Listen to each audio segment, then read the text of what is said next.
And welcome to the Cleveland Heights, University Heights City Schools Board of Education meeting for Tuesday, the 5th of July, 2022. Thank you for joining us all this evening. Mr. Gaynor, will you call the roll, please? Ms. Wright. Here. Mr. Posh. Here. Mr. Hines. Here. Ms. Serini. Here. Ms. Lewis. Here. As this is a regular meeting of the school board and all items that will be discussed or voted on have been posted as required by state law. We are here to conduct the business of governing the district, to set goals, to hear reports from the superintendent, to approve budgets, contracts, and personnel appointments, and to make policy for the district. We are not here to make management decisions or to solve the problems of individuals. Management is the responsibility of the superintendent. Thank you. Ms. Kirby, take it away, please. All right, good evening and welcome. It is time for our awards and recognitions. The first is Avid Summer Institute. Back in June, the district's Avid team attended the 3-day Summer Institute in Denver, where they were connected to the Avid curriculum and refreshed in how to bring the best instructional and leadership strategies for student engagement into schools and classrooms. Heights High sophomore Eric Jones joined the Avid team at the conference and delivered a speech as one of the student guest speakers. This was in front of thousands and thousands of people from across the country. Eric, you did such a great job telling your story, and we are so proud of how well you represented CHUH on the national stage. Now, Eric, are you here? I saw your picture, but I'm not always good at matching. Is Eric here? No, okay, well, Eric, you will be invited to speak at Convocation, so I will be coming for you later on. But we were very proud of that honor. As you all know, we also had an Avid Student of the Year Gear Up Student of the Year, who is an awardee that we'll talk about later. But it's really great that our students show up and show out on a national stage and get recognized. So that's very, very exciting. Next are the Juneteenth Education Awards. Cleveland Heights, University Heights students and teachers were recently honored at the 2022 Juneteenth Annual Award Celebration, and this was presented by the Metro Cleveland Alliance of Black School Educators. 7 Heights High students were recognized for their high achievement in academics, maintaining a 90% attendance rate and GPA of 3.8 or higher with talented 10th awards. So if you are here, I'm going to ask you to come up as I say your name. Congratulations to Jerry Cisse, Nadia Culp, Amaya Diggins, Taylor Evans, Alana Gaynor, Cameron Goins, Jordan Glover Williams, Mosiah Royer, I hope I said that name right, and Logan Williams. We also would like to congratulate 11th grader Mosiah Royer, who was awarded the Cast Down Your Bucket Award for his exceptional abilities in the art of photography, in addition to his academic success. And congratulations to Taylor Evans, who is standing here, who was awarded the Drum Major for Justice Award, recognizing her great acts of service, advocacy, and community involvement. And as you recall, Taylor was also the Gear Up Student of the Year. So congratulations, and we will take a picture. You will represent everyone, Taylor.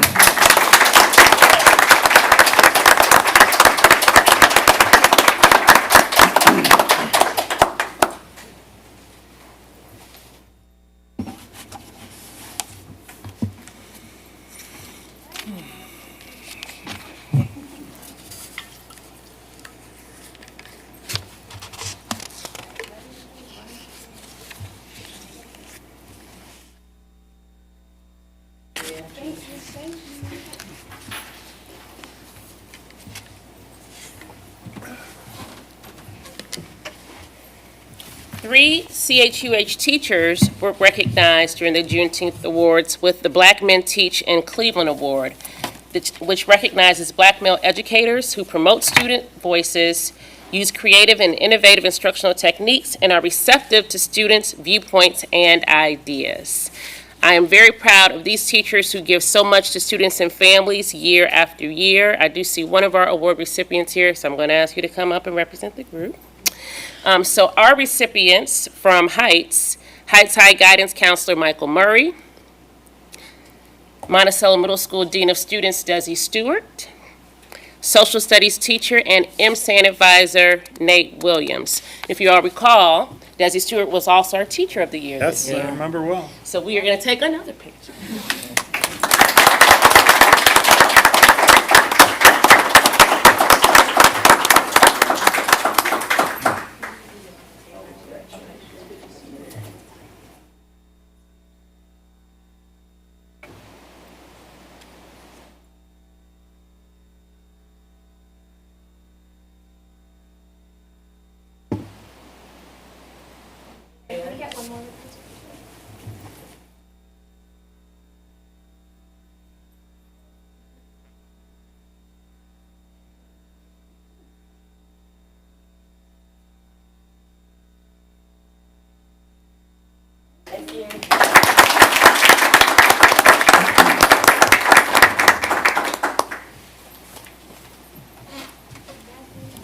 Okay.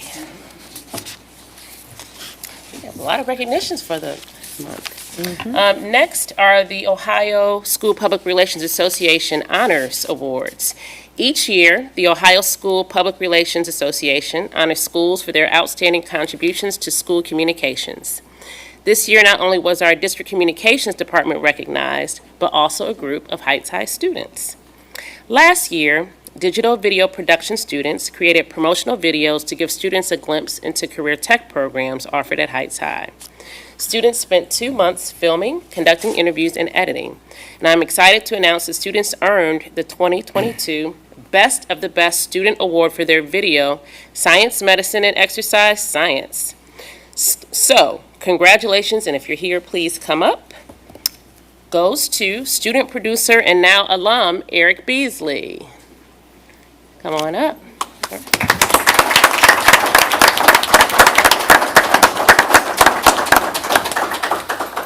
And then the all-student film crew of Jordan Cole, Annabelle Dixon, Curtis Fan, Taylor Reynolds, Jamar Roberts, Reese Sooner, and executive producer, our very own wonderful teacher and digital video production teacher in the CTE program, Cynthia Booker. Congratulations.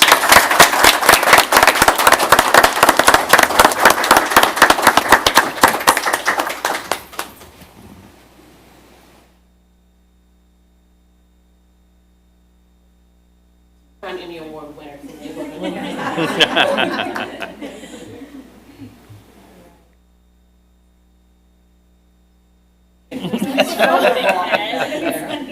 not easy to grab. Perfect. All right, I'm gonna take it.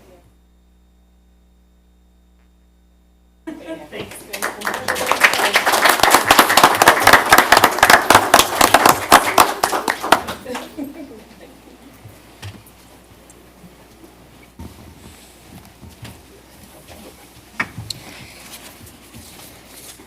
The Communications Department received the Ohio School Public Relations Association Mark of Distinction Award for the district's 2021 Quality Profile.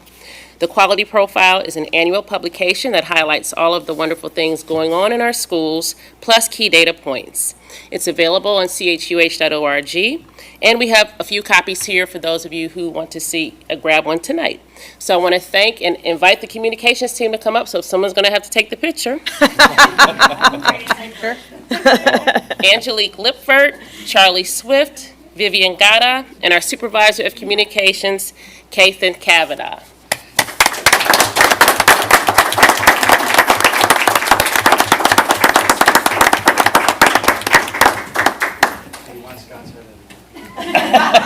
I'm out. I'm leaning out. I'm good.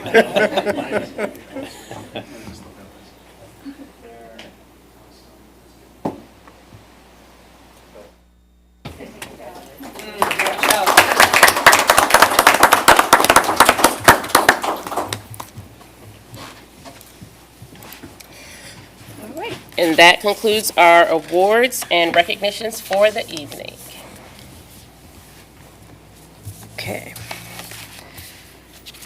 Next up, we have statements from the audience and appealers. I have 5 people who have signed up. First up is Gregory Beasley on the topic of video awards. Oh, I think he won. Oh, yeah, you didn't have to sign up. You already got the award, Mr. Beasley. Yes. Got it. Just checking. Okay. Gracie and Gina Slentz on the topic of exchange student.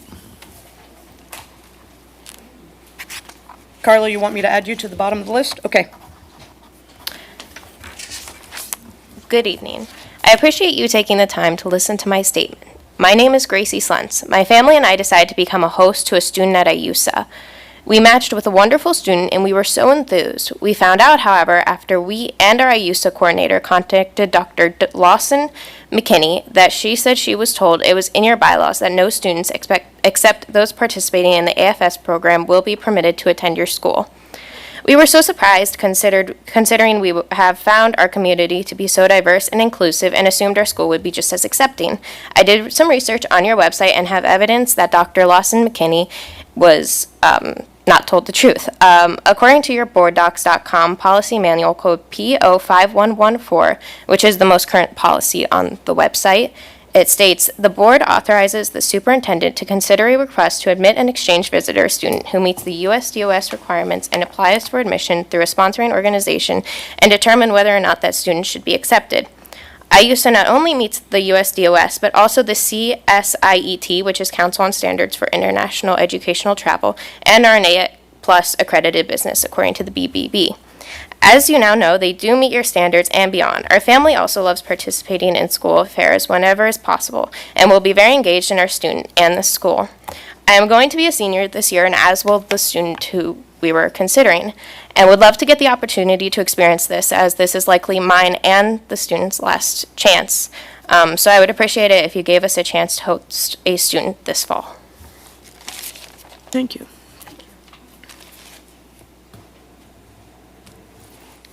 Next is Gigi Gestenberger, also on the topic of the IUSA exchange program. Yeah, thank you. I'm the Northeast Ohio rep, so I'm here to support the family and introduce myself. I did bring documents for all of our accreditations and our enrollment criteria, ALTIS, all of those types of things I'm sure you're familiar with.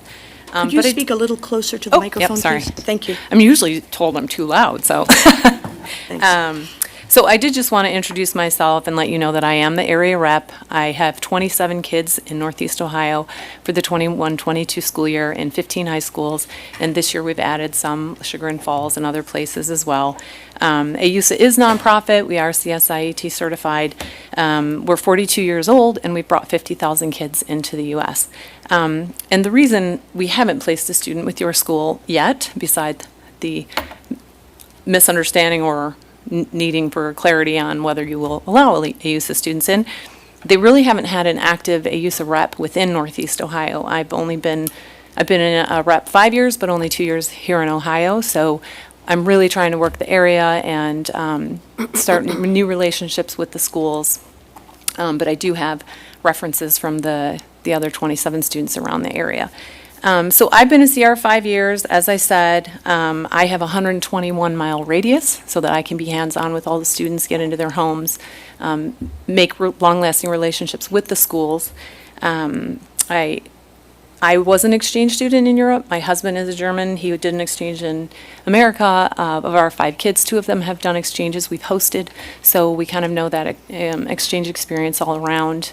The passion for me is about the cultural awareness and the impact that it has on your student body when you have exchange students. So I have personally had a global career where I've worked in countries all over the world, dealt with different nationalities. I've traveled to 33 countries, so that kind of feeds my passion as well. And I get to meet great families like this one that want to host our quality students. I get to attend board meetings and really get involved with the schools. because I am also the U.S. Program Advisor for AUSA's study abroad in Germany and Japan for your American high school students, au pairs, college internships, postgraduate, English tutors, postgraduate. So when I say the passion is there to really have a relationship with you and your students, also the community as they get older, postgraduate. So we're really here this evening, again, to just let you have eyes on us and make our case that you might allow AUSA to host a student. The student they're looking at is a young man who would be a senior.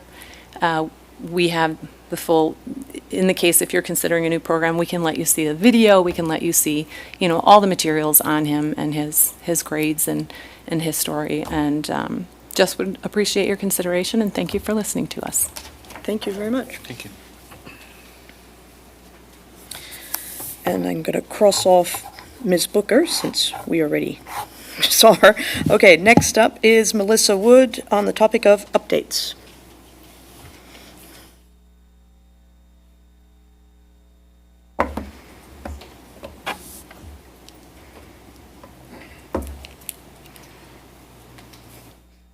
Pandemic side effects.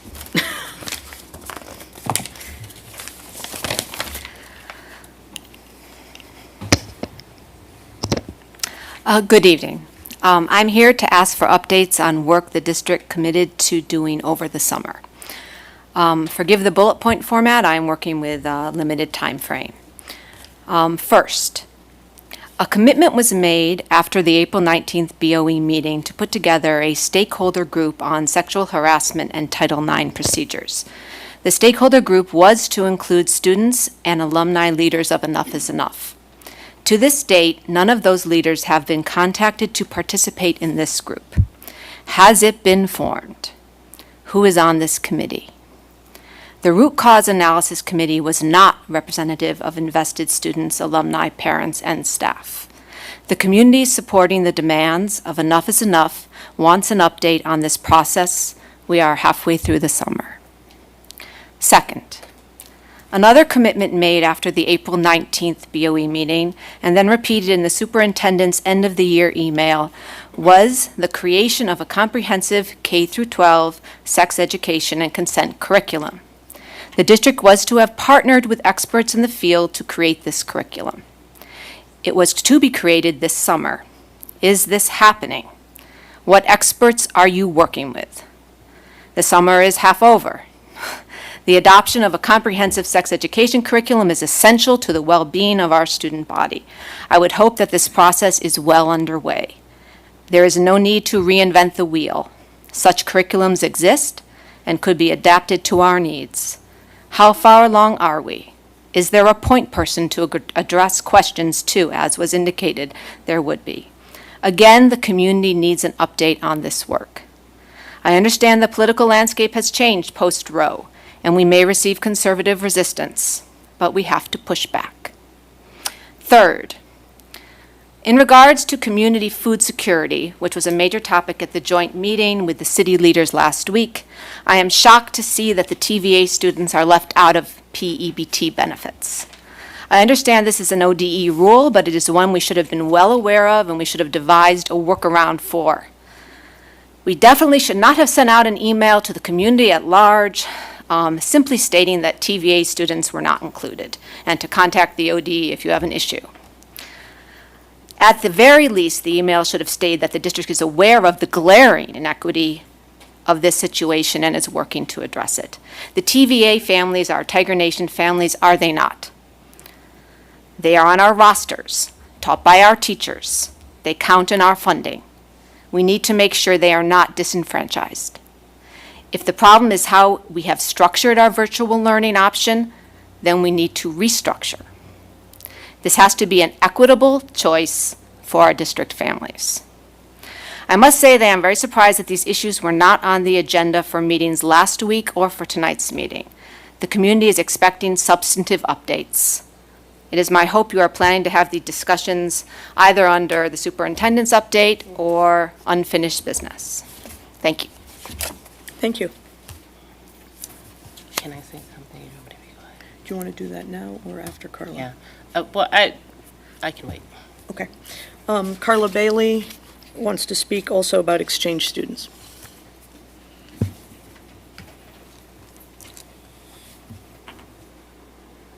Hello, everyone. My name is Carla Bailey, and I am here because I was in Philadelphia, actually, a couple hours ago, and I got an invite by, I'm assuming, this family to speak about the exchange program. And part of it fueled me a little bit. As you all know, I have done exchanges here for over 15 years. My son's 31 years old. He went abroad. My daughter Janine went to Thailand for a year. And we are an AFS family. The reason that we have decided not to work with other organizations is because we have had major problems before any of you and way before you, Ms. Kirby. So I am just fueled sometimes at this sense of entitlement when people are told, no, we can't, because they need to be aware that sometimes it's more than a single story. What about me? Well, what about the problems that we've had? And as you all know, we don't need any more problems. So I'm not saying IUSA, I don't know them, but what I'm saying is the fuel people on our social media, I didn't like it because there's other ways to solve your problems. And it's happened more than enough of this entitlement in Cleveland Heights when people are told no, when they can't get what they want. There's always a solution. But instead, you fuel the masses. And it really upset me. Here's why. Because I have worked hard to keep our program for foreign exchange like a well-oiled machine. Not just Heights, Shaker, Rocky River. You all know I work hard. I volunteer my time and effort and energy. And things like this is what ruins why schools don't want to do any exchanges. Call Twinsburg. No. Call Orange High School. Oh, no. You have to have somebody here at the school. And that's what I'm saying. So you all be careful of the single story.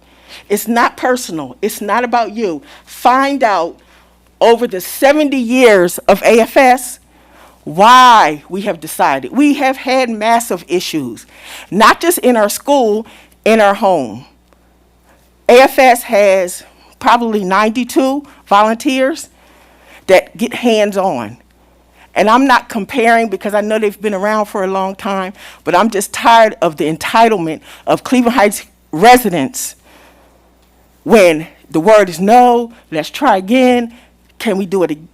It just, and then, you know, the board, you guys have to support your leaders in your schools. I'm just a mom. I'm nobody. But I work hard. When I leave here right now, there's a little girl that lives right there, walked across the border. I've been busting my ass to get that little girl in school, and I mean for real. She don't have no money. She has nothing. She's not an exchange student, but she's undocumented. So tonight, I just got off the flight. I'm going to meet her to give her some paperwork and some certificates. So I'm just saying, I'm hyped. And you guys know I haven't been to the board in, 10 years? But I am just really tired of the entitlement. I'm tired of the non-support of our leaders in our high school. It's a big job, and I'm on the inside now. Okay. It's a big job. But Ms. you Bailey. Guys have to support, and I'm done. Thank you very much. Your time is up. Thank you. So if I could, I just want to jump in because sometimes people don't stay for the whole board meeting. I do want to address AFS now, and then I have an update in my on both of those topics in my report. As it relates, you know, there's some complexity, right, to that I've learned in the past, 24 to 48 hours on our exchange program. But one thing, just to kind of be clear with everyone, we took a pause last year because of COVID. And haven't made the decision to lift that yet. So I'm going to, convene the team to kind of look at that. And really, the big piece was COVID last year. It looked like it was going to be fine this year. I'm not quite sure yet where that's going to be. But the other side of that, to your point, Ms. Bailey, about AFS, we do have a long decades and decades and decades relationship with them. And you're correct in terms of our policy not being explicit, naming an organization. And please, put that blame on me, not Dr. McKinney, because she was under the same impression that I was under. And, you know, she spoke with me and my team, and they said, oh, no, AFS is our partner, it's in policy. And then it actually, you know, to your point, wasn't. So we're gonna, we'll reconvene as a team, we'll look at that, and make a decision in terms of what's gonna happen with our program too as well. I think we've learned some valuable lessons though, in that if there is a particular organization that we value, we wanna make sure that we do have that codified in our code too as well. So, Ms. Bailey, I'll be in touch with you. You know, we're gonna reconvene with the team to kind of talk through what it looks like next year, but also what needs to be in our policy moving forward around this. Because I do understand families want to know if they want to host, who should the partner be, right? You know, before they even start that process. We were just thinking, you know, the more options you have, the better. If you find IUSA to be also a good company, you have more options for more students. I'm pretty sure and we have people like Ms. Bailey with long histories with hosting, so we want to talk to those partners so we really have an understanding of that. Because, you know, it's a really big step. You know, for sure it's exciting, but we also want to make sure that, you know, students have a really great supportive experience, and the partner works well with the families in the district too as well. So it's nice to meet you, and thank you for coming. So. I'm going to leave you the documents. Okay. So that, and if you guys need to speak to me, or going to give the principals that I've worked with. Sure, I had to talk. And just, Thank you know, you. we came into it blind. We just I kind bet you of, did. we saw IUSA, we found a student we really liked. We didn't even know the process. I just thought if you found a student, they got to come. Yeah. And then I found out we came up against all this, then who do Yeah. you call, who do you talk to? So. And it's complex, and, you know, I'm sorry not to belabor this, but there are a lot of districts who aren't doing anything this year moving forward, probably, you know, same kind of being cautious. Anyway, I'll be back in touch with you guys, and Okay, thank you. I'll Thank convene. Just a quick question. So I want to make sure you have their contact information? I do, yeah. Okay. I do. And are there any deadlines we need to be aware of? No, we actually, I mean, the Department of State has August 31st deadline, but Okay. typically when I'm working with the high scout, we follow your deadlines, whether that's end of current year, somewhere in July. So my information is also in the folder, so feel free. Thank you. Thank you. And thank you for the clarification. We weren't sure if we'd hear anything tonight, so it's just good to know.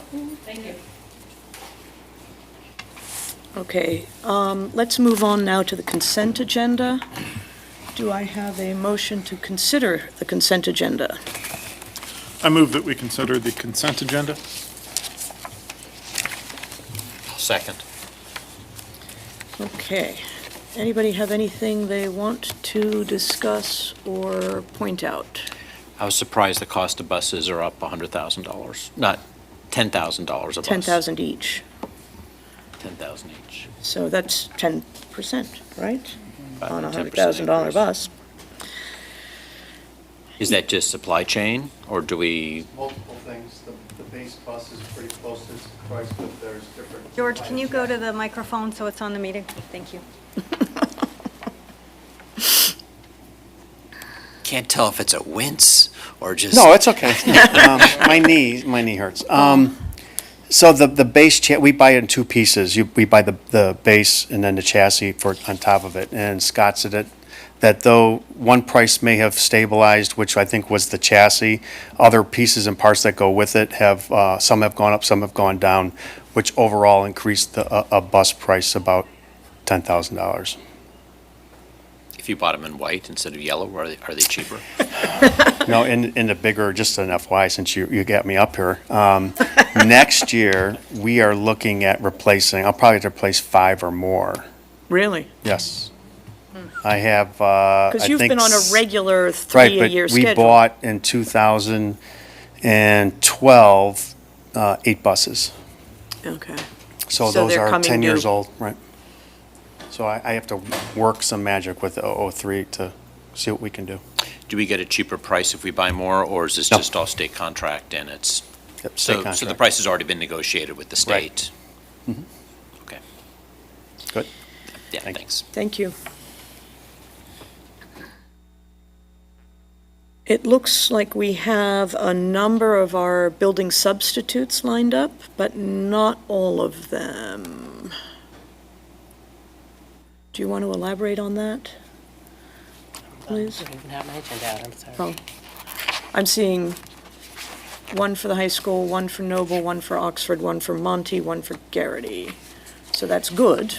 Yeah, I mean, I actually don't know if there are some people who have not applied, or maybe they've taken other positions, but we are going to still have one building sub at every school. That has not changed. For every building.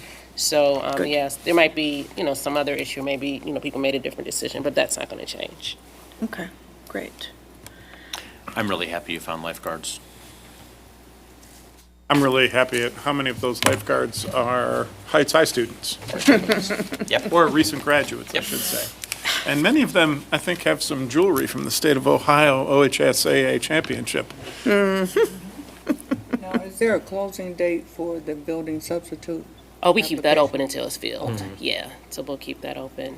I did want to mention that we do have, on the consent agenda, I know we have some new positions, and we have some folks who joined us tonight, so I just wanted to acknowledge them, if now is the time for that. Sure. Is that okay?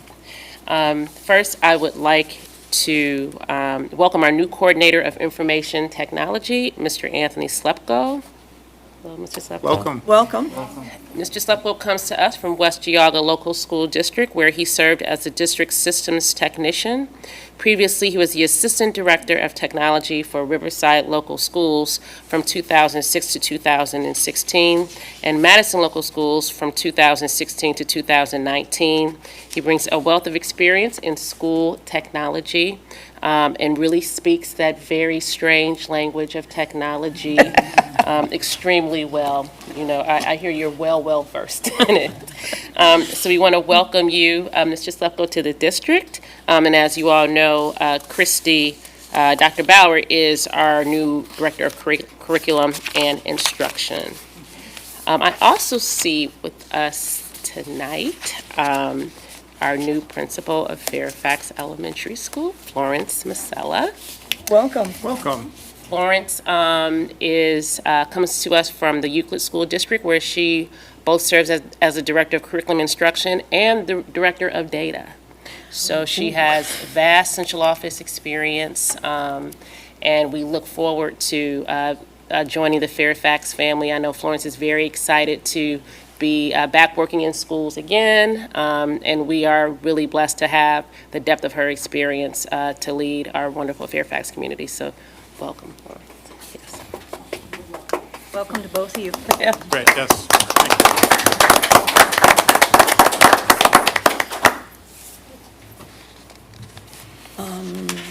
We have a host of quarterly contracts, one of which I will talk, one of which is prompting some of my report later. And everything else just seemed like routine things that we need to do. Is there anything else about the consent agenda? Just always the thank you to our generous donors supporting everything from International Baccalaureate. I think that there's 4 or 5 significant donors, and just thank you. Mr. Gaynor, will you call the roll, please? Ms. Wright? Yes. Mr. Posh? Yes. Mr. Hines? Yes. Ms. Serini? Yes. Ms. Lewis? Yes. Okay. Next up is the superintendent's report. Let me pull that up. Give me one moment, please. Caitlin, are you able to? Sure. Can you hear me? Okay, thank you.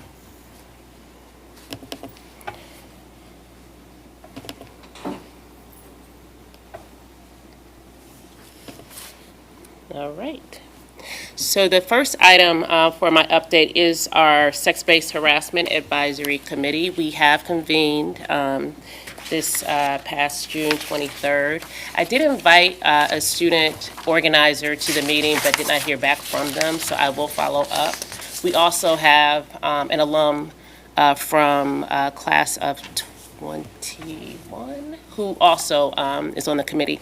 And these were students who were involved in the early protests. Actually, the alum raised issues around sex-based harassment 2 years ago.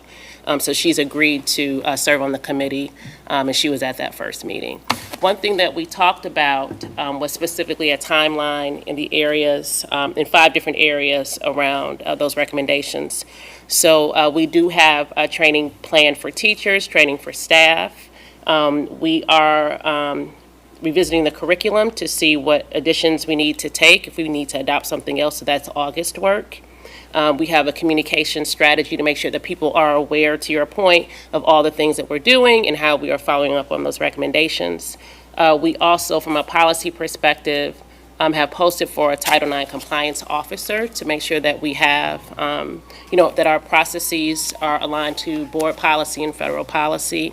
The work on dress code has continued, so we have a group that's working on dress code. The final piece is just that the committee is going to meet, monthly for now, unless we need to, probably monthly just because there's a lot of work to do, and then that will slow down, as the year goes on, kind of depending on where we are. So a piece of the communications work, we'll be building out a website so that anyone who wants to know the work that's happening can go right to the site and see that work. So we'll put up the meeting agendas, the PowerPoints, like all those pieces too as well. It will also list the membership. There are a couple of other folks who are interested in joining the committee, so I haven't put out the full list yet because we have some parents who do this kind of work in their own fields, and so they're also interested in joining. Once it's final, all that information will be posted, so that will be accessible, and I'll continue to update the board. But that site on the website will be, where people can go and just see everything that's happening in addition to the regular board meetings. Do you have a time frame for that? I can tell you, I believe it's August is the goal. I was actually trying to pull up our last meeting notes. If you give me 1 second. Are you still connected? Yeah. Give me 1 moment, please.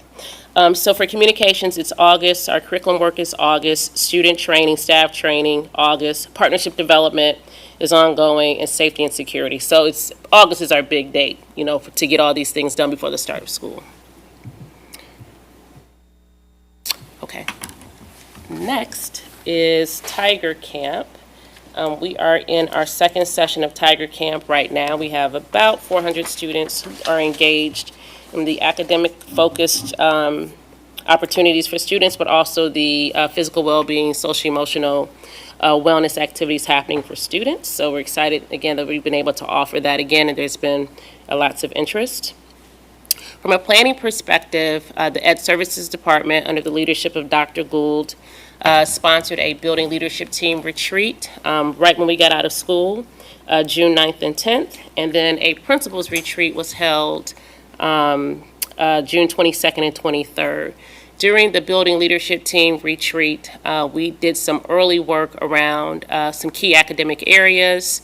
Teams had the opportunity to reflect upon their partnership this past year. There was some work around starting to build out the building leadership action plans.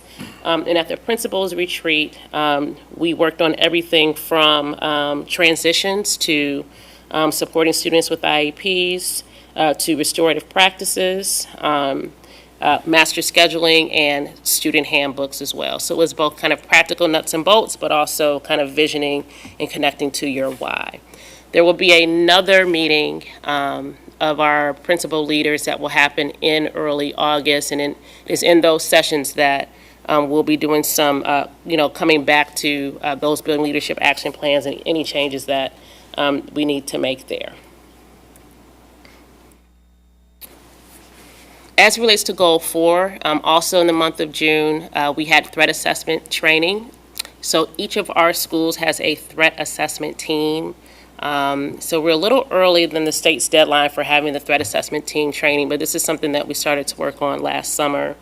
Those teams are really tasked with making sure there's a process where if there's a concern around safety, either be it a student or a staff, but typically threat assessment teams work with students.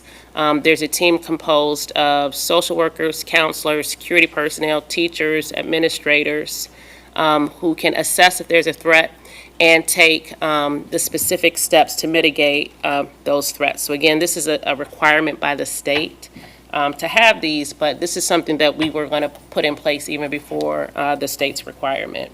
So we probably had about 80 or 90 people in a day-long training with the Educator Safety Network, and as you all know, that's been our partner around the safety work since last summer. We've been having our monthly safety committee meetings in the district. So under Goal 4, I did want to make mention about the SNAP benefits and the PEBT summer benefits as well. I can tell you that I was not aware of the change until like the notifications started going out, and then we found out that there wasn't anything that we could do about it. I do think that it's strange that they had the virtual requirement.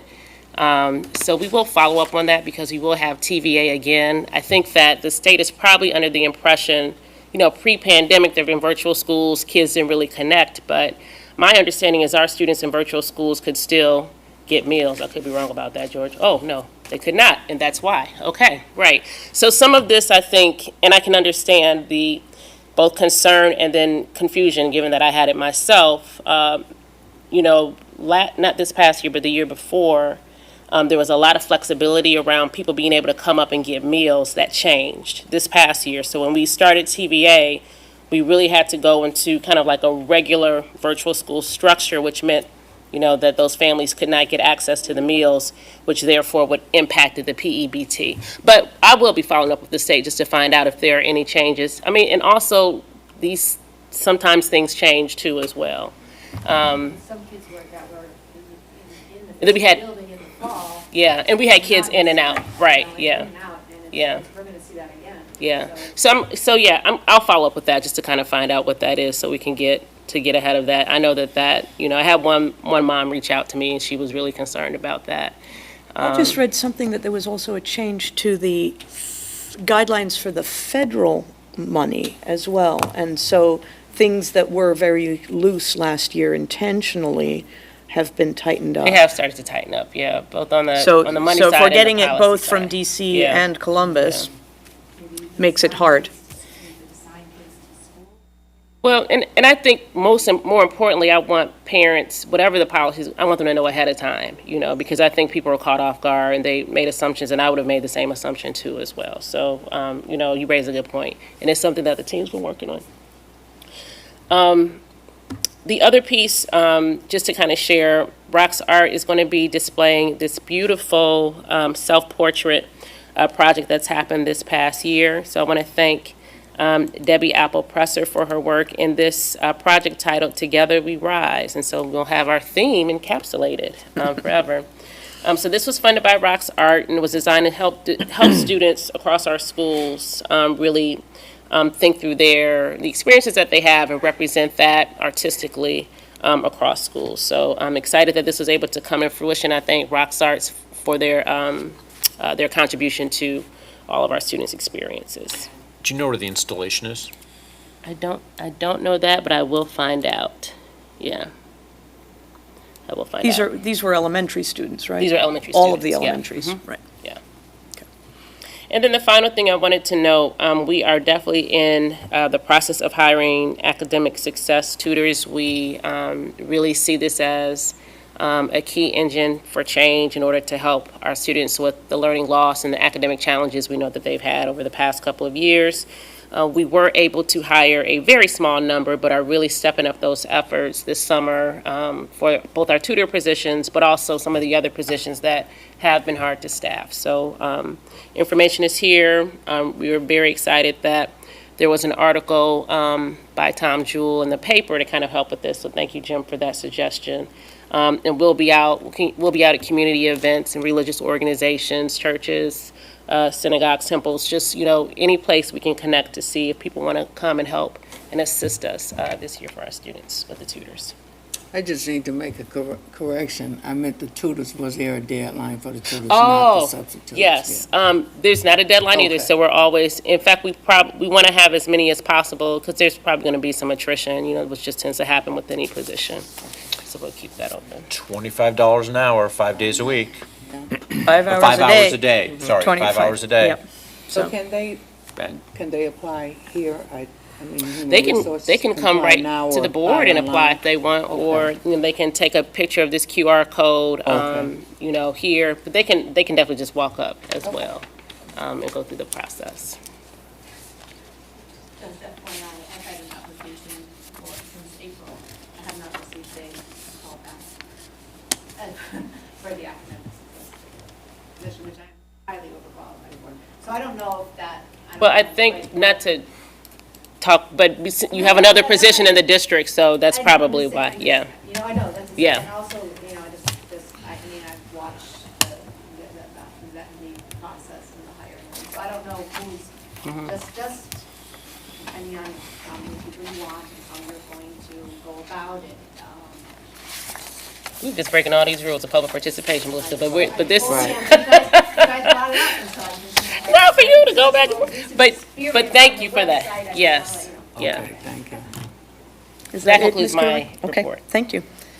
Mr. Gaynor, are we at things We're at 3 7, 8, things. 9, or 9, We 10, are 11, at 11, 12, 13? I'm losing count. 7, 8, 9. 7, 8, 9. yes. Okay, All right. thank you. Let me get this keyed up here. We will all be very good at counting by threes. Thank you. All right, there we go. There's a schoolhouse rocks on that. Uh-huh. I feel like 3 is the I feel like magic I should number. work on that, yes. You have big words in these, Scott. I do have a few Again. big words. I'll try You keep to, doing that to us. yeah.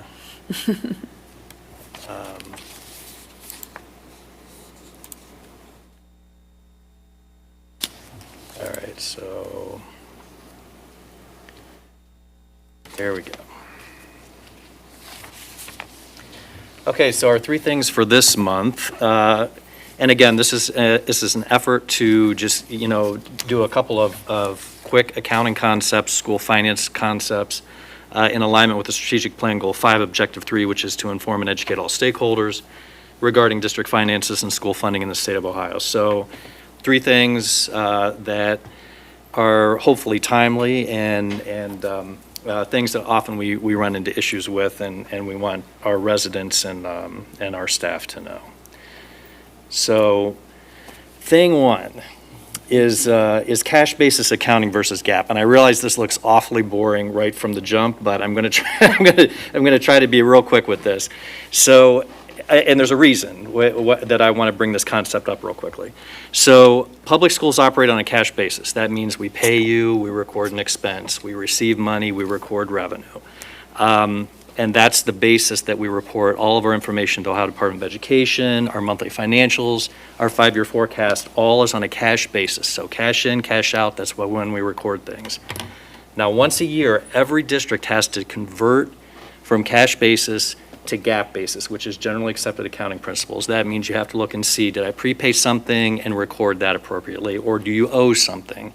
Then you have to record a payable. And there's some other things with compensated absences and some other accounting rules that you have to deal with. But, all districts are required to do this. Now, we take that a step further and actually do a CAFR, the Comprehensive Annual Financial Report, which all districts don't necessarily do. We do, but all districts do have to do GAAP basis statements. So the reason I bring this up as an important point for everyone to understand is you may remember during past levy campaigns in particular that people will look at our financial statements, they'll try to compare numbers and they don't match. And so they use that as you're all over the place, your numbers aren't right, what's going on? And it is confusing. So, the thing to remember is if you're looking at a 5-year forecast, or you're looking at a CAFR, your general fund expenditures and your general fund revenue will be different in those 2 reports, depending on whether they're cash basis or whether they're GAAP basis. So just something that we want to put out there so people understand that and remember that, because, there's a lot of confusion and then sometimes criticism and things get heated when those numbers don't necessarily match So up. everything is on a cash basis except for the CAFR? Correct. Okay. All year long, cash basis. So it's just that once a year conversion that we have to do. Any other questions on that point? Well, I'm glad you mentioned that. It's an issue during levy time because it does get used against us constantly. Yeah. It's just another message point that someone creates as an, oh, they don't know what they're doing because they can't even keep their numbers straight. That, you know, this number doesn't add up to the number on the other sheet, and it's like, Yeah, and it is very confusing, yeah, and understandably so. So I think, you know, one of the points of doing these three things every month is to get these concepts out there when it's not heated, when people aren't, you know, feeling some kind of way about anything, and we can just talk through and make sure that people understand the various concepts, so that's thing number one this month. Thing number two, so the appropriations that you approved at the last meeting. Mm-hmm.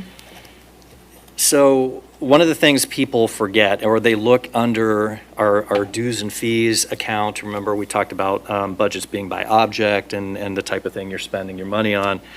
Well, the county auditor charges us to collect our property taxes.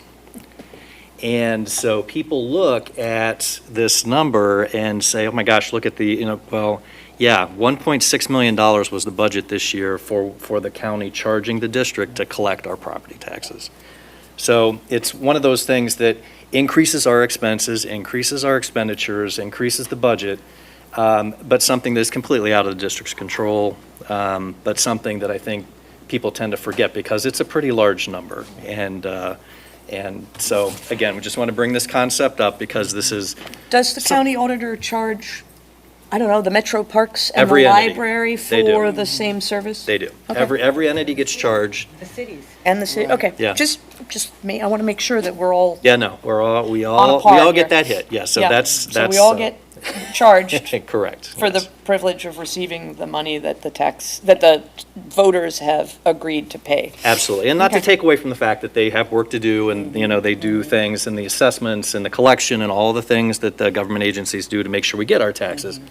But again, just a big number that often gets overlooked or forgotten that we want to make sure that people remember and understand. Now, has it increased like within the last 3 years, or has it always been that amount? Yeah, no, it increases Yeah. based on, and that's an annual number, Okay. but it increases based on the actual amount of property taxes are Okay. being So collected. it's a Alright. percentage It's a percentage. of the taxes collected? Correct. Okay. Yep. All right, and thing number three, and this kind of came up at our last meeting, we talked a little bit about it, so I wanted to make sure to put it out on on our things list, because we're accumulating these on the website, is that unqualified annual audit opinion. So as we pointed out at the last meeting, the district is audited every year by the auditor of state. And our district has received an unqualified or clean audit opinion, which means it's free of material misstatements, every year that probably we've been in existence. So, you know, people sometimes hear unqualified opinion, they think that's a bad thing. It is not. A qualified opinion means that there was an issue with your audit and they needed to qualify the audit opinion for whatever that reason was. So unqualified means clean, and so that's the audit opinion that we have received. But again, just wanting to make sure that people understand the terminology and what that means.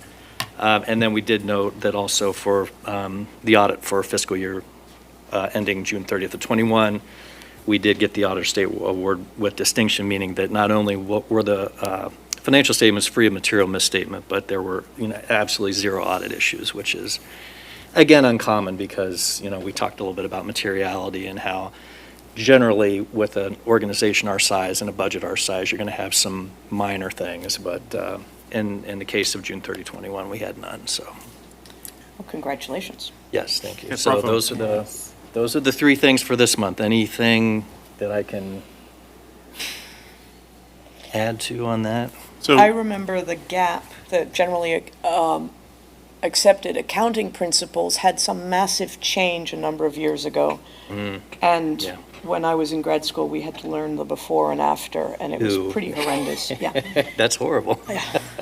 Yeah, I have there- since forgotten all of it, Yeah, okay? there are so many things, and, you know, and you know, a lot of times districts and other entities will get involved in those conversations, and we will fuss. For example, there are adjustments we have to make now for compensated absences, whereby every entity has to take ownership of part of the pension plan and your obligations for future retirees. And Like, really, is that meaningful in the financial statements that the school district has to present? Does that really tell the story of our financial position? Because we've already paid our share to the state, as have the employees.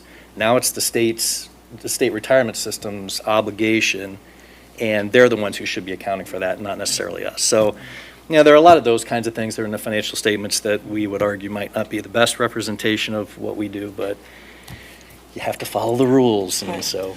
There is we one do. part of the gap that is sort of relevant for us, because you show us encumbrances, which is promises of future payment. Correct. Even though that cash hasn't left our checking account, so to speak, it is still an expense, right? So that's an example of a difference between gap and cash basis. Correct. Although well, they could be an expense. So we've created a purchase order to pay for something that we may or may not that may or may not actually be spent. So we have to create the purchase order in advance. Often it's for multiple things, like you'll open a purchase order for $1,000 for supplies.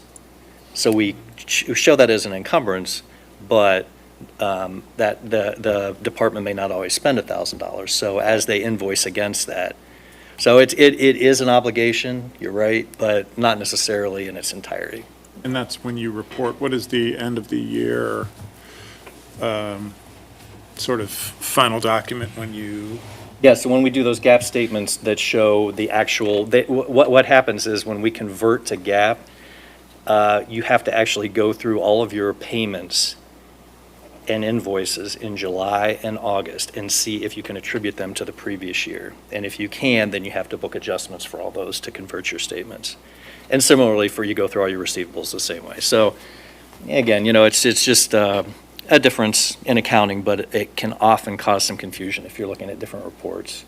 And so again, we would always just caution people, if you see a discrepancy, always ask questions, and generally there's an explanation for So it. the smart thing is to compare CAFRs year over year and not compare the CAFR to the 5-year forecasts, for Correct. example. Absolutely. The 5-year forecasts are internally consistent with each other, and the CAFR is consistent with itself.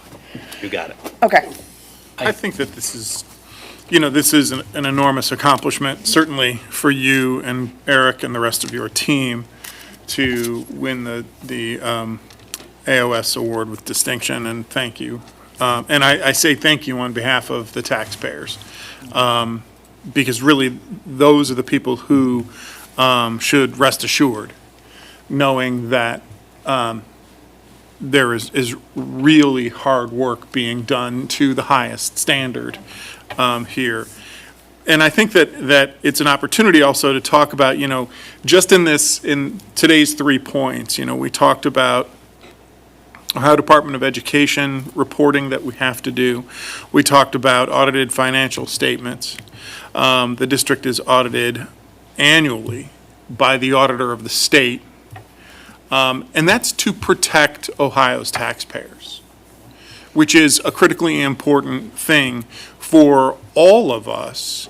And it is times like now that I am reminded, and always eager to remind everyone, of how completely opposite the experience of Ohio's voucher schools are with the same taxpayer money. That in 2021 alone, those voucher schools received $154 million of Ohio taxpayers' money, the money that we worked really hard to earn and then turned over to the state in good faith that the state would work as hard to protect the integrity of our tax dollars as we worked to earn those tax dollars. And none of those voucher schools, the recipients of that windfall of our hard work, none of them go through any of the scrutiny that we have just described. This is all big checks, zero accountability. And so we need to remind those legislators who love to bang on tables and talk about educational accountability. We need to remind them about the $154 million of tax dollars that have been distributed as gifts to voucher schools with zero financial anything, any accountability whatsoever. So, thank you for your hard work. Yeah, I'd like to echo that. I mean, we see, people attack certain administrators, and they never think about the level of experience that some of these people bring to the table. And I look at Scott and the amount of experience you have and the amount of dollars that you've saved us. And I go back and I look at these awards, and even going back a little bit, earlier in your career when you won Crane Cleveland's Business CFO. And people don't take that into consideration, and I look at the savings we got from the bond issues. I mean, these are things that aren't required by school districts, okay? But, here you are trying to get, the best, for our taxpayers and for this district. And, I look at that as, we get to a place as a district is because the expertise of the people that are sitting behind the desk, and this is a good example of that. So thank you, and thanks to Eric and your team who continue to do these things for us. I've got some ideas for if you ever want. I mean, millage is something that should be on. Oh, yeah, absolutely. I'll take all the ideas. Yeah, so that's a good one. Millage is a recurring thing. And the fact that we do accounting to an extent for private schools, the local privates. And people don't consider that, because that's also part of something that we've got to do. So just something We provide a lot of services absolutely to privates. Yeah, and levy language, and how misleading that is. Well, and it's Yes, changed. Another I mean, hot button issue there, yes. Right. Yeah, it's changed. The legislature, I believe, the law passed, where now levies need to be actually described in terms of dollars per $100,000 of value. So it's not even mills anymore. Right. That so- was on the most recent. Yeah, but when you do the math, Update. it never matches up against the amount, because you only pay a portion of Right. that. And Right. and that was also one of the three things we had earlier, but that needs to The get. 35% Yeah. of, That needs to get explained. Will do, yeah, and anything that anyone thinks of in terms of something that might, be a good topic to be explained and have out there, please shoot me a message at any time. great. Thank All you, right, Scott. absolutely, thank you. Okay, next up is my report. When Mayor Brennan was first elected in University Heights, he raised the rainbow flag over University Heights' City Hall for the first time. Last month, Mayor Sarin flew the pride flag over Cleveland Heights' City Hall for the first time. And while our students and staff know that they are each one and all loved and respected for who they are, I want us to consider flying a gay flag over the high school in the future. This is something that Dan has proposed, and it's something that we have not discussed in public. So, have at it. I wanted to hear people's opinions about this. Well, maybe I can begin, since I reached out to you not long ago about this. I saw an article posted a couple of weeks ago about a school district in Pennsylvania that had just voted unanimously to disallow the display of pride flags anywhere in their district. And this broke my heart, because it is, I think, well, at that point, it is an institutional declaration of the invalidity of many of their students and staff and community members. And it made me really, really mad. But then I realized, here we are. We like to think of ourselves as sort of the tip of the sword when it comes to actions that are welcoming and affirming of people, all of our people. And I thought, gosh, we've got the pride flag hanging over University Heights City Hall. We have the pride flag proudly waving in the wind above the Cleveland Heights City Hall. We've got a new crosswalk basically right in front of the high school, a beautiful pride flag, literally painted on Cedar Road. And yet we don't have a pride flag hanging from our flagpole. So I would very much like to see this happen because I think it's an important message. I think that it's an important message to those who learn with us and those who work with us, that we appreciate them, we welcome them, and we are all the same. Putting aside my personal connection, obviously, as a district, we have policy, benefits, classroom posters, curriculum, our advocacy in Columbus, all specifically directed to make sure that everyone understands that we care about them for who they are. And we work very hard to make that evident inside our buildings. And so having it evident outside our building, I think, would be appropriate. And I also think we should consider hanging a flag either for the month of February or also in June for Juneteenth.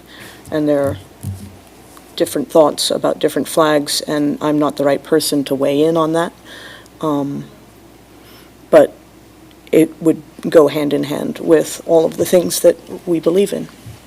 Well, Molly, I'm going to support this.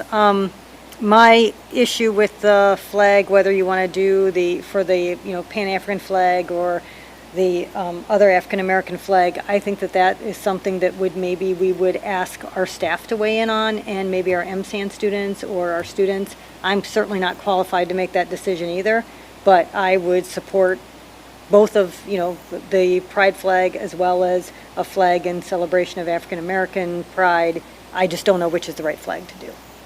And I would welcome input from staff as well and our students. I think our MSAN students would be eminently qualified. Why stop there? Why not, why not welcome just any of our given that they students? came to present to us recently, Just as long as staff and students weigh in on that, then I would be comfortable with it. So in any of our houses, it's easy that, okay, we'll put a flag up. And I think we would feel very comfortable, I think all of us, I can't speak for everybody, but I think I'm speaking for everybody, I think we'd all feel comfortable putting a pride flag up in our house. And I'm okay having one or two or whatever it is fly in our grounds. But we have to be careful. I mean, we're a policymaking group. We have to be careful about when someone comes to us and says, we want to have X flag fly, okay? And there's going to have to be some reasonable decision-making authority that gets put into this that can figure it out. And I'm okay giving that power to basically the superintendent and the president, which is typically what we've done in the past. But I think we have to be aware the minute we do something like this, we will have requests for other things. And how important are these things? And how long does the flag fly? Does that signal some level of importance? So, are we talking about always up? Are we talking about during Pride Month? So, I think these are things that we have to be careful about. And we also have many different buildings and lots of flagpoles. So which ones? And have to think about staff dealing with them, and I know we have issues with the American flag just lasting, was it 3 months, 2 months? I don't want to ask you to go up to the microphone, but I know that the, best flag suppliers that we've found, those flags only last maybe 2 months. I'm pulling a number out of thin air. That's what I think. No, Yeah, they start ripping, and then at that point, our staff is very good about, taking the flag down and replacing it and disposing it the way that they're supposed to. I mean, there's people here that really honor that flag. So I think we have to be very careful, and I do think it needs to be looked at from a policy perspective, and I think we need to look at what other school districts do, but I don't think we need to overthink this whole thing either. But I just think we have to be a little bit careful. It seems to me we have policy around naming things, naming rooms. Recently, within the past few years, we have policy around naming rooms, facilities. We might want to use that language as a model. Maybe it's a place to start about those policies and procedures. Well, I mean, I think what we've seen, the model that the cities have used, and correct me if I'm wrong, but I mean, these are temporary, we're honoring the flag during a moment in time. And, I think if we think through that, I think that would solve part of the issues. Well, I'm in agreement for displaying the pride flags and then maybe doing Black History Month, but I do think it's something that we should allow Liz to, survey her staff and see what they want to do if we fly them at that, at the high school. I don't think we want to do a flag on every pole. And I think since the high school is the focal point, maybe at the high school. It's our flagship. It is. It is definitely the flagship, right? So. Yeah, I will definitely take this back to the team. Also, I do have, I'll call into our legal counsel just on the policy procedural pieces that you raised, Jim, as well. Liz, I also want you to consider leaving it up to you makes you the heavy. And that worries me, that if, I don't want to set you up for being the bad guy when it's our policy. So I think we also need to consider that those decisions might need to come to the five of us. And if there's going to be blowback from the community, then that's what we're here for. Yeah. Okay. That makes sense to me.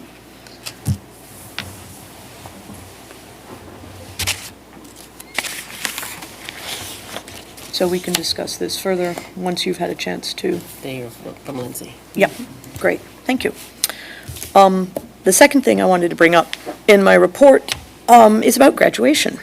So we graduated about 320-ish students on the 1st of June from the Wolstein Center. And in the past 3 years, we've had 3 very different graduation ceremonies.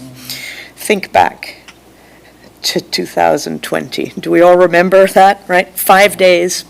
Yeah. With one board member each day for 8 hours, and each senior got 15 minutes of very emotional and intense and private graduation on stage at Heights High with their family. And those were really intense. Yes. I don't think there's any way of describing it other than that. It was an honor to witness those connections between families and their student. In 2021, we had a very public and moving procession out the main doors, right? Turn right on the Cedar Road and into the football stadium. And that was extraordinary. We stopped traffic and we filled the football stadium, and that was an amazing event as well. And then just a month ago, we were all spread out at the Wolstein Center with, 9 tickets a family, because it's such a huge space. And that was raucous and also extraordinary. And it was a good thing we were indoors, given the thunderstorm that was happening outside. Does anybody remember 2019? Do you remember the Palace Theater? Yes. Okay, I mean, that was the status quo back then, and since then, we've sort of blown it up 3 times.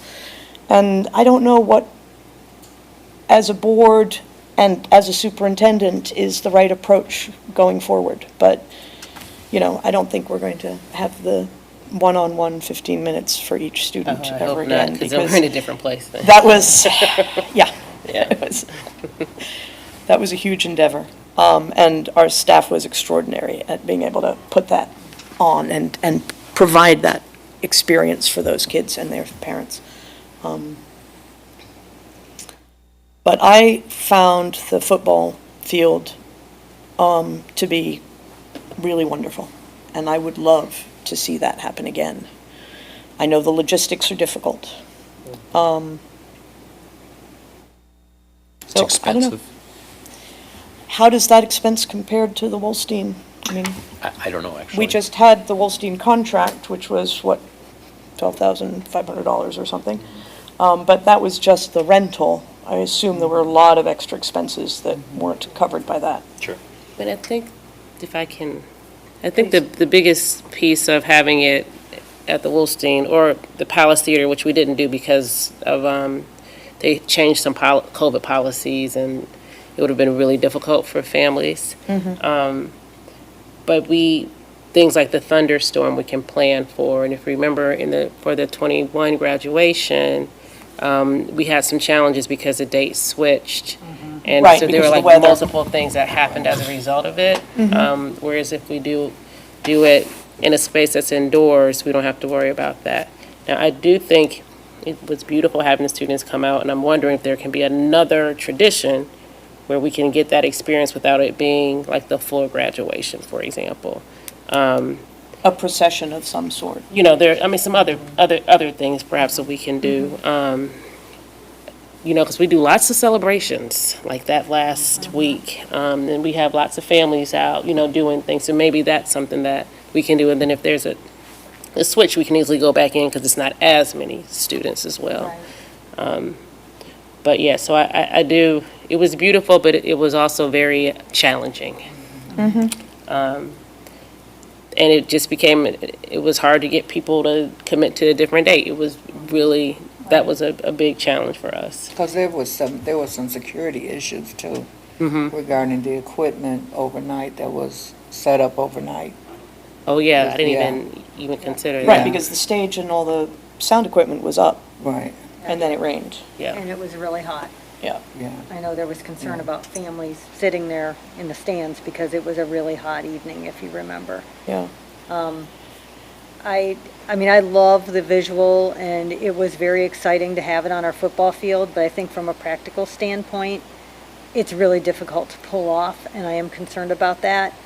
But like this year, the music awards were held out on the front lawn because they were concerned about COVID. That was when cases were coming up. And so they had their, banquet or ended up being on the front lawn, and it was delightful. It was lovely.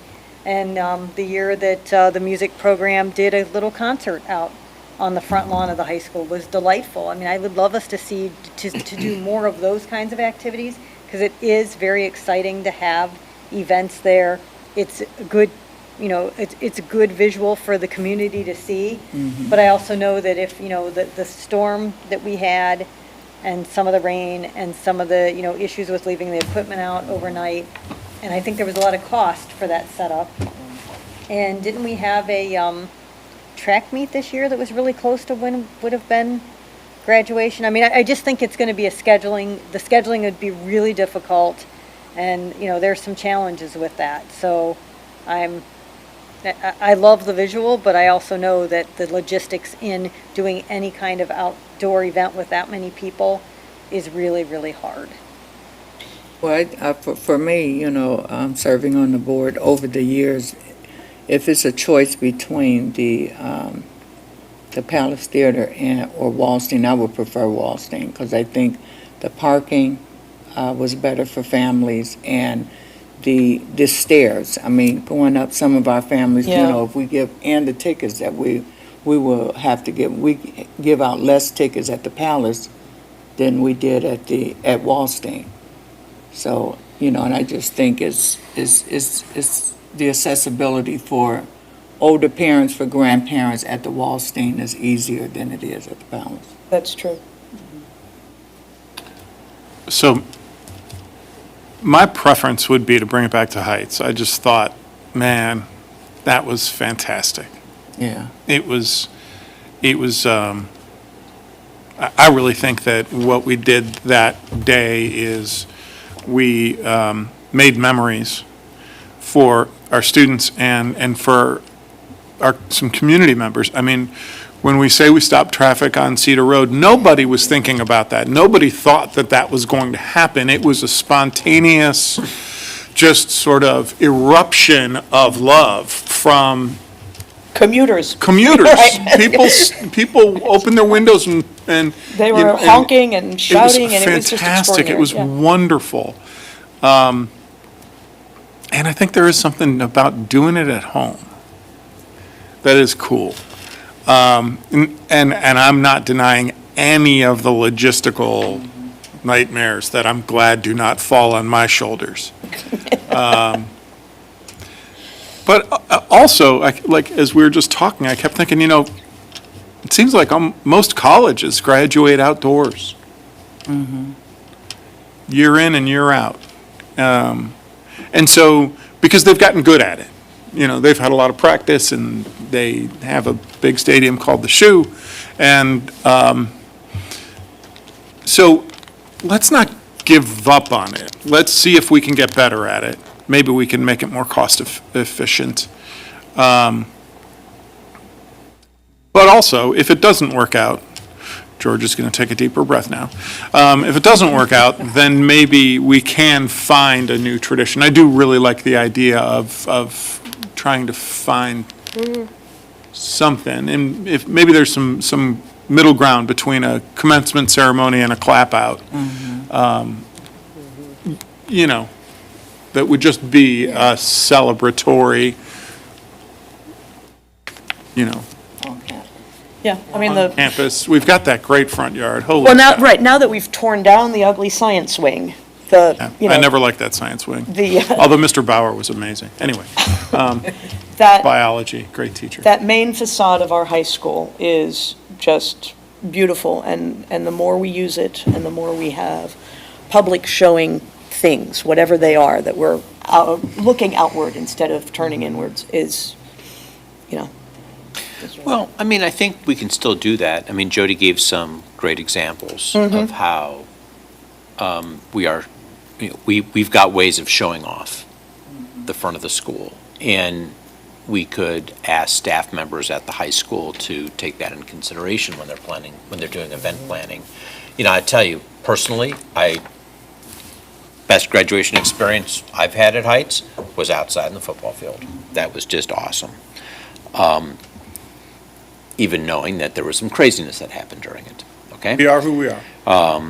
But I will tell you, I'm not sure that's the most practical way. Yeah. And I love Beverly's perspective on this. I would like to also ask staff to really look at how many people actually go to graduation. Because when my daughters graduated, there was many kids that were noticeably absent. Because they just didn't want to deal with going downtown. So whatever we can do to make access easier and better. And we have a lot of special needs kids that we graduate too, and yeah, a little harder to do that in the football field. I wonder if there would be a way of us building something at Heights High in around prom. Some schools, a lot of our kids will go and they'll do prom pictures in front of the art museum. But some schools actually invite kids to the high school to do prom pics in front of the high school, or that's the tradition. And I wonder if we could maybe even build something along those lines where there could be some refreshments, even some different areas set up for pictures, that sort of thing. Yeah. That would allow How the would you seniors. deal with all the cars, though? Man, those cars. Well, I know Again, not my problem. some schools don't let their kids drive to prom, so they drive to the school, then they get on a bus, and then they take them to prom.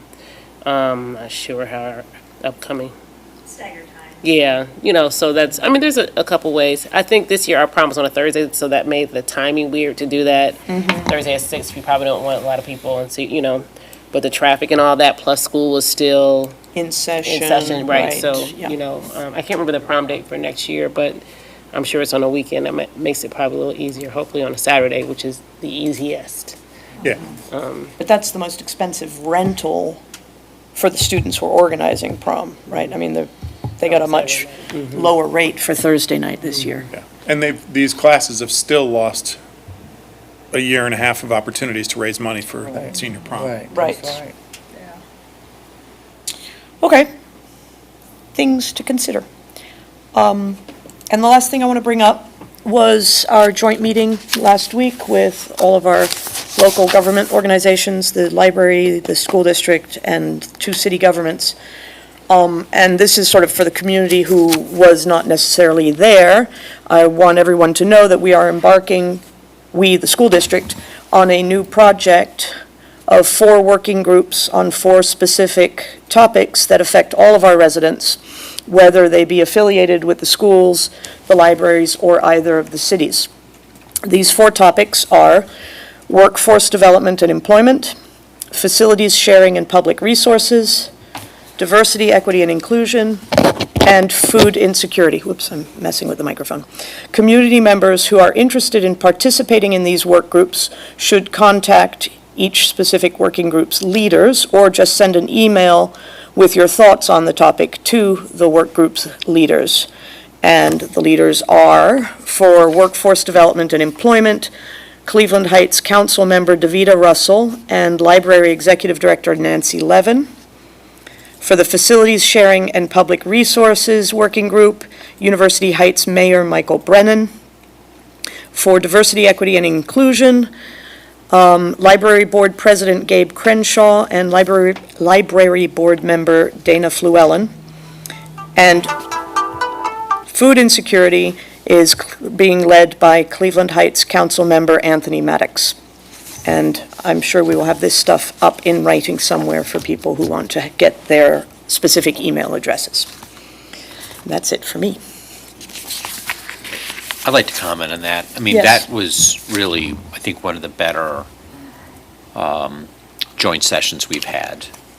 And we seem to go into these joint sessions and just give like a 30-minute update, but we're all pretty connected anyway, so we pretty much know what each other is doing.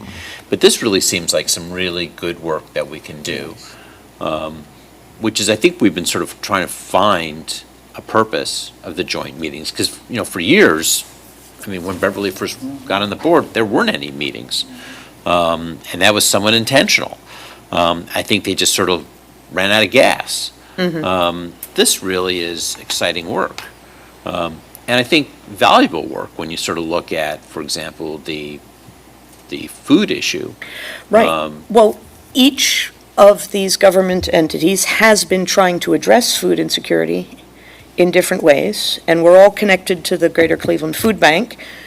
And this is a way for us to coordinate, become better at doing what we do, and making sure that there aren't any gaps, because we know that community members need access to food. And so the conversation that happened last week was at a really good level, just sort of getting this sense of, senior citizens don't want a box of produce. They are more interested in, prepared meals. I didn't know that. I hadn't thought of that. And I was like, okay, this is important. How do we provide what the community needs, right? And by working together, I think we can have a positive impact on our communities. Efficiency. Yeah. And more coverage. So, and the pandemic has not treated anybody kindly, and so we know this is an issue. Okay. Do we have any board committee reports? Just that PTA Council named their new slate of members, and I would read them off, but I couldn't find them quickly on my phone enough to do that, and I wanted to pay attention to the meeting. But Lanisha Hamilton is going to be the PTA Council President, and she's taking over from Gabby Jones, who did an amazing job last year, and I'm really excited. I think we've got a really good slate of people. I would like to acknowledge them publicly. I wish I had found the whole names. But it's going to be a good group, and they are working on setting up some dates, training dates in August. The group is looking for some dates that works to do some leadership training for all of the PTA units, leadership, and I think it's going to be a great year for PTA Council. That's wonderful. Thank you. Dan, you have some good news about the lawsuit, I gather.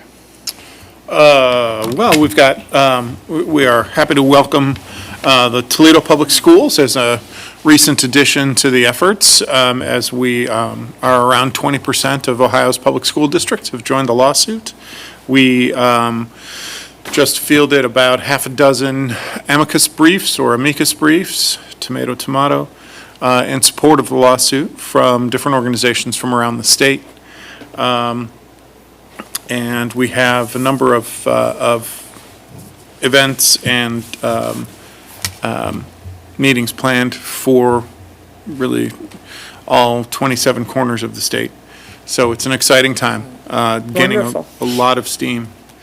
And on a different note, I did just want to remind everybody that this weekend is the Kane Park Arts Festival, which is always fun. It is Friday, Saturday, and Sunday, so if people have some time and they're looking for something incredible to do, And I learned recently that admission is free this year, again, yay. Yay. Is it? Okay, yes. I have it on good Now authority. just put it on Molly's tab. Anything else of note that we want to share with the community? Nope. Okay. May I have a motion to adjourn, please? I motion we adjourn. I second. Mr. Gaynor? Ms. Wright? No. Yes. Mr. Posh? Yes. Mr. Heinz? Yes. Ms. Serini? Yes. Ms. Lewis? Yes. Thank you, everyone, and good night.